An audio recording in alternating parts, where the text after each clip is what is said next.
since the Boswell Papers, is the one that haunts me still, for if I was human enough to feel my lower ribs parting under the strain, I was appalled, sort of. You see, while I had written a straightforward introduction describing the discovery of the papers in a sale room in Ashby de la Zouche, that ought to have warned them, and larded it with editorial footnotes, there had been no intent to deceive. For one thing, while I'd done my best to write first person in Victorian style, I'd never imagined that it would fool anybody. Nor did Herbert Jenkins, and 50 British critics had recognised it as a conceit. The only one who was half doubtful was my old chief sub on the Herald, called on to review it for another paper.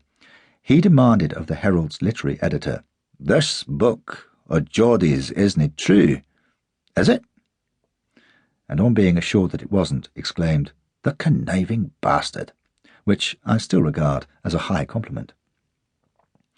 With the exception of one left-wing journal which hailed it as a scathing attack on British imperialism, the press and public took Flashman, quite rightly, at face value as an adventure story dressed up as the memoirs of an unrepentant old cad who, despite his cowardice, depravity and deceit, had managed to emerge from fearful ordeals and perils an acclaimed hero, his only redeeming qualities being his humour and shameless honesty as a memorialist. I was gratified, if slightly puzzled, to learn that the great American publisher, Alfred Knopf, had said of the book, "I haven't heard this voice in 50 years," and that the Commissioner of Metropolitan Police was recommending it to his subordinates. My interest increased as I wrote more Flashman books and noted the reactions. I was, several critics agreed, a satirist. "Taking revenge on the 19th century on behalf of the 20th, said one. "Waging war on Victorian hypocrisy," said another. "Plainly under the influence of Conrad," said yet another. A full-page review in a German paper took me flat aback when my eye fell on the word Proust in the middle of it. I don't read German, so for all I know the reviewer may have been maintaining that Proust was a better stand-off half than I was, or used more semicolons, but there it was, and it makes you think. And a few years ago a highly respected religious journal said that the Flashman Papers deserved recognition as the work of a sensitive moralist, and spoke of service not only to literature and history, but to the study of ethics.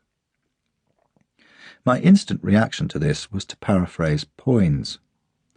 "God send me no worse fortune, but I never said so." While feeling delighted that someone else had said it, and then reflecting solemnly that this was a far cry from long nights with cold tea and cigarettes, scheming to get Flashman into the passionate embrace of the Empress of China, or out of the toils of a demented dwarf on the edge of a snake pit. But now, beyond remarking that the anti-imperial left-winger was sadly off the mark, that the Victorians were mere amateurs in hypocrisy compared to our own brainwashed, sanctimonious, self-censoring and terrified generation, and that I hadn't read a word of Conrad by 1966, and my interest in him since has been confined to Under Western Eyes, in the hope that I might persuade Dick Lester to film it, as only he could. I have no comments to offer on opinions of my work. I know what I'm doing, at least I think I do, and the aim is to entertain myself, for a start, while being true to history, to let Flashman comment on human and inhuman nature, and devil take the romantics and the politically correct revisionist both. But my job is writing, not explaining what I've written, and I'm well content and grateful to have others find in Flashy whatever they will. I've even had letters psychoanalyzing the brute, and return to the question with which I began this article.